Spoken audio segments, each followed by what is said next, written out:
Welcome back, friends. If you're new here, my name is Rick, and with my wife Lori, we're building a 31.5-foot diesel trawler in our backyard. Over the last week, we've had a few bouts of torrential rain and helic winds, but I managed to get some more sanding done on the foredeck, which was good. The goal was to get a nice consistent fillet all the way around the hull to deck joint, mostly just for looks.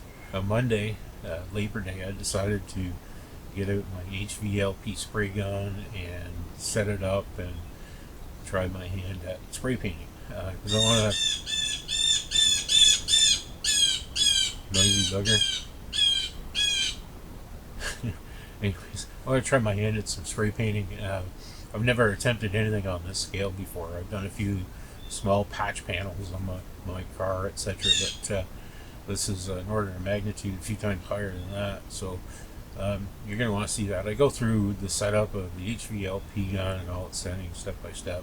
Hopefully it's informing. I don't know, but okay, enough of that. Let's get cracking.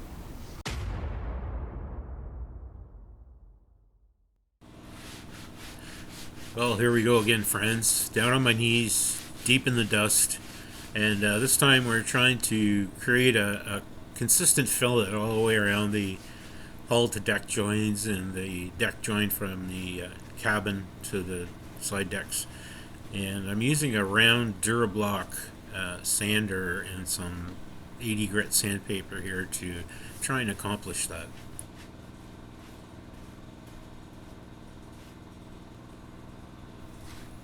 Using this round sanding block really isn't hard. It's just a bit tedious and hard on the knees, but my shoulders are feeling it a little bit.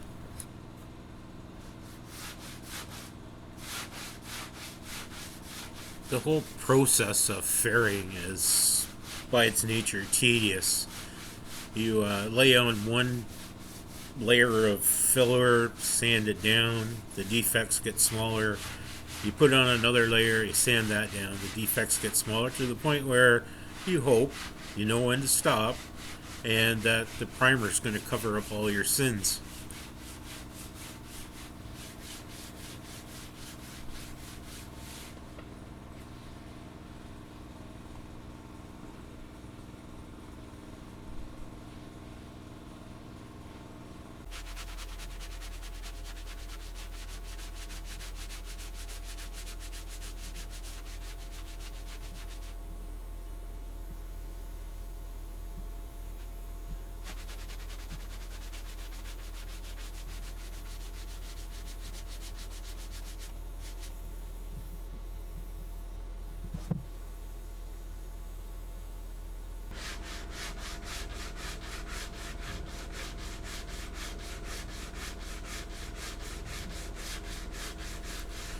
The corners were a bit tricky. Eventually I had to go in with some sandpaper glued to my finger to try and get a nice smooth shape.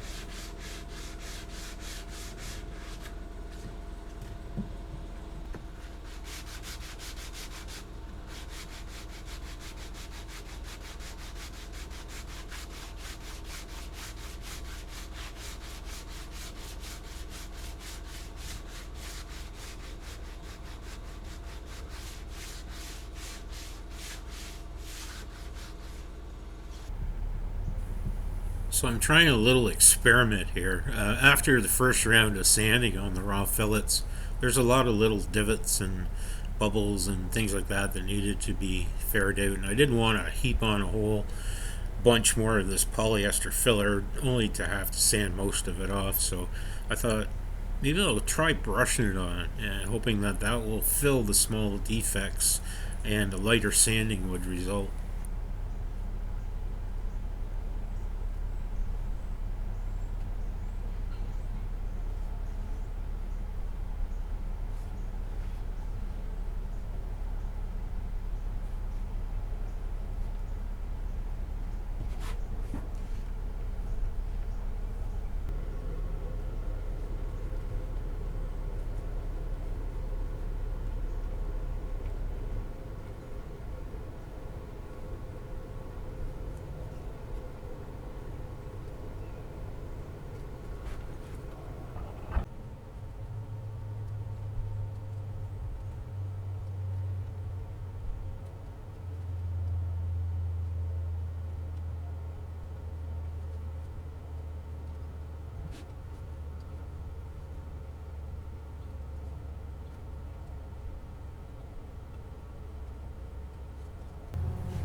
I was quite surprised. The brushing on of the filler actually worked really, really well.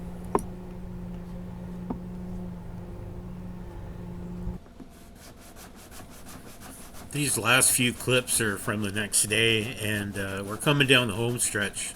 Altogether, I guess I got about 4 or 5 hours of sanding in this whole thing, but I think it's going to look really, really good.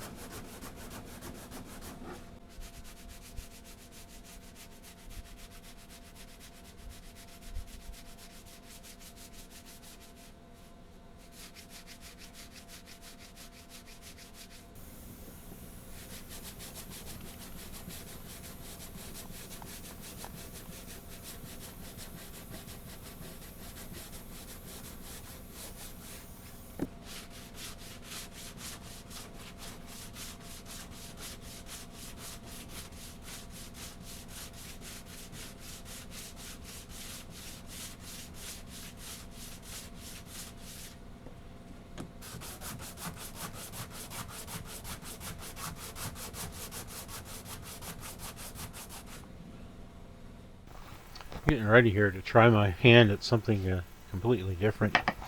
I want to spray paint the forward deck and the cabin sides with Rustoleum marine primer. This is for wood and fiberglass, and it's not exactly cheap. It's not as expensive as some of the big name brands sold in the chandleries, and it's available locally, so if I need more I can get it. I'm using my Mastercraft HVLP Spraygun. This is brand new, I've never used it. When I painted the hull I used this monstrosity, and it kind of worked, but I'm new to it's the only thing I've ever sprayed other than a few little patch panels on my car. So I'm going to assemble this thing. I'm using the Spectrum Universal Paint System, and it's essentially a plastic cup with a disposable liner, so you can actually mix your paint right in this. There goes the air conditioner. So I've watched a lot of YouTube tutorials on spraying Rustoleum paint. There goes the hot water heater again. So the first thing I want to do is put the regulator on, and this will remain with the gun, and just requires a little bit of Teflon tape, which came with the kit, so we'll give that a shot. Actually, I don't need any on this one. It's got the collet inside that seals everything up. So I'm guessing when you're working with the gun, you're going to want the gauge sort of pointed at you where you can see it. So something like that orientation.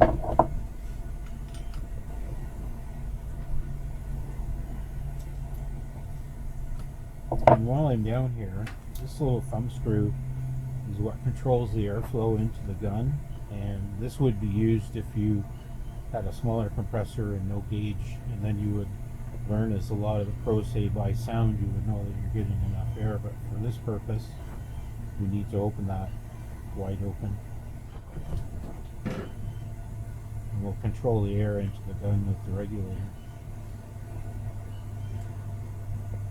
So the next step will be, this is an air water separator that goes in line and will hopefully catch any moisture that comes from the air compressor. Now, I've done a lot of modifications to my large air compressor to cool the air down so it condenses inside the tank, and hopefully that will work. So we're going to put a little Teflon tape on here.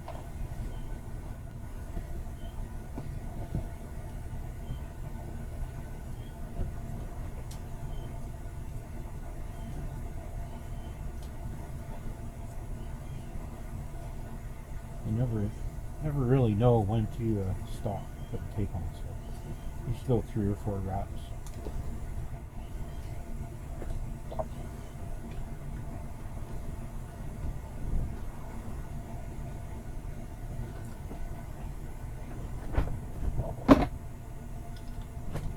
separators. The right size wrench. The air water separator actually collects some water. There's a little Schrader type valve here that allows you to empty out any moisture that gets caught in the system. So the next thing we need to do is put on the male air fitting, and we'll be ready to plug this thing in and run some air through it. There you go. Now the Spectrum Universal Paint System that consists of the cup and the disposable liner also has a cap, and the filter's built right into it, so you don't have to strain your paint. Some people would anyways, or if you spraying something heavy like primer, you can actually just peel that filter out of there and it'll work fine. But it connects to the gun with this adapter, and you push it on, it snaps into place and it holds it. So this has to get put into place.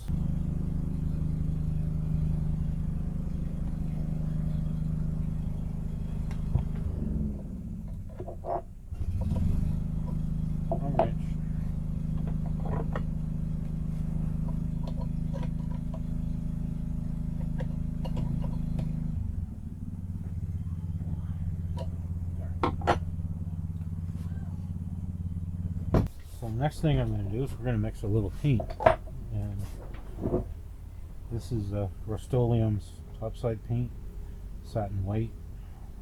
It was cheap. I think I got it on sale for like $11. So I said if I'm going to paint the inside of my boat shed and some cardboard, this will be paint to use. So step number one is mix it up. You never know how long these things have been sitting on the shelves, so probably take a couple of minutes of intense stirring to get it thoroughly mixed. I do have a mechanical mixer I could put in my drill, but we'll save that for the bigger jobs. It's not like I haven't mixed epoxy for 13 years.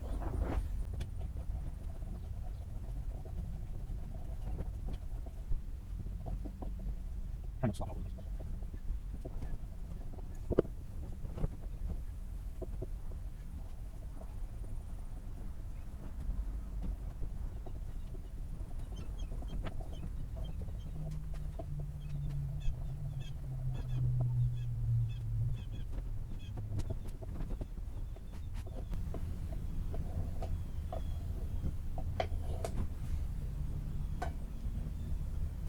So I found these at Lowe's. They're paint can lids with a little pour spout on it. There's a little vent hole, a little pour spout, and when you just dispense your paint, you just close it back up, and I guess you can sit it back on the shelf. So we're going to give these a try as well. Make sure it's snapped on there real good.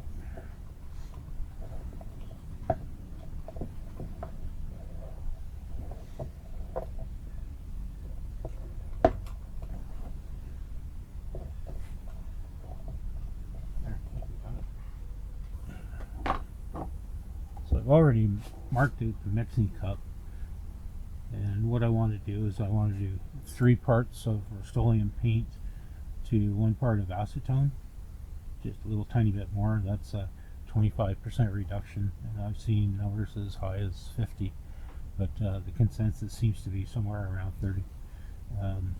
70-30 is a better choice, so we'll go with 3 parts and 1 part acetone. See how that works. So now we get to try our little paint pourer thingamajiggy here. And we're looking for the 3rd line.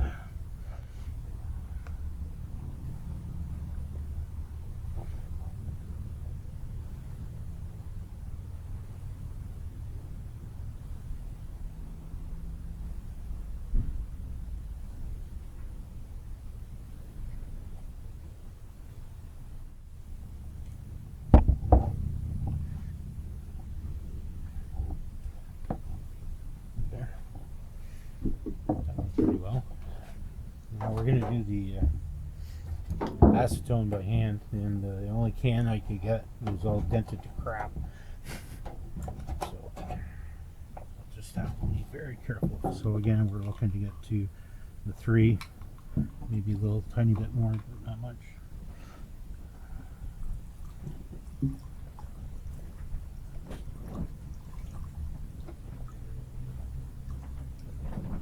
That's good. And again, we'll stir that thoroughly.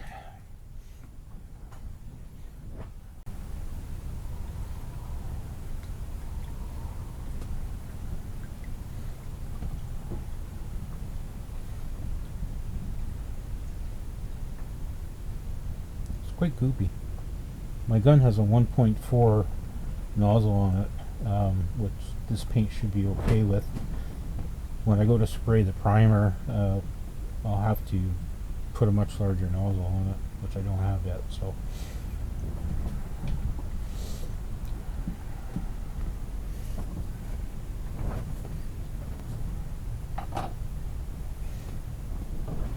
now this is our lid.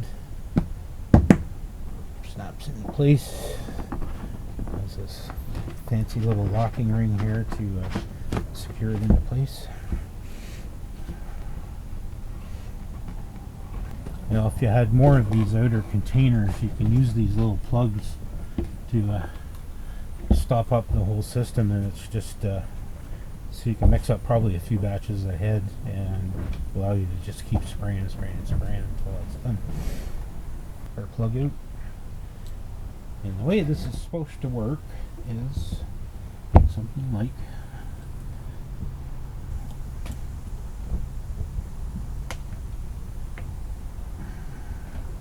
there.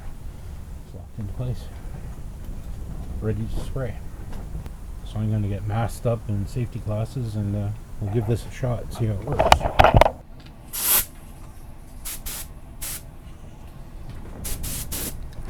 So the first time using this gun, I've got to try and adjust the air feed and pressures and fan size and the amount of paint that's actually coming through the gun and landing on the painted surface.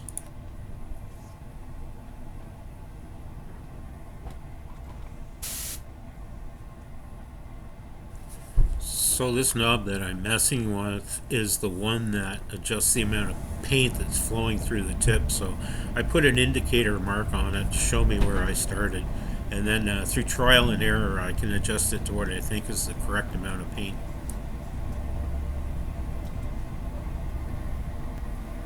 This knob on the sides is the one that adjusts the fan size, which is the width of the spray pattern, and I'll have to go through this a few times till I get it all dialed out and figured in. So you really want a fan pattern that's about as wide as your hand. So my first little test, it looked like it was throwing out a lot more paint than it needed, so I'm readjusting the paint volume and turning it down quite a bit.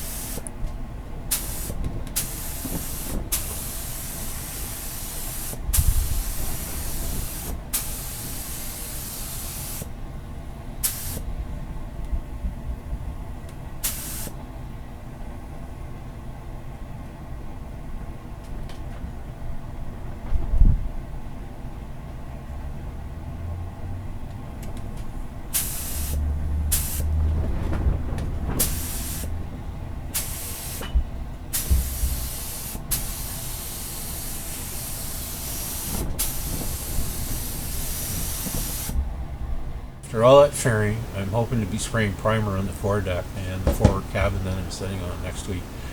There's a high probability of a massive cluster or snafu, foobar or whatever, but anyways, we're going to give it a shot. Hopefully we'll learn some things, and you never know, we might end up with a good result.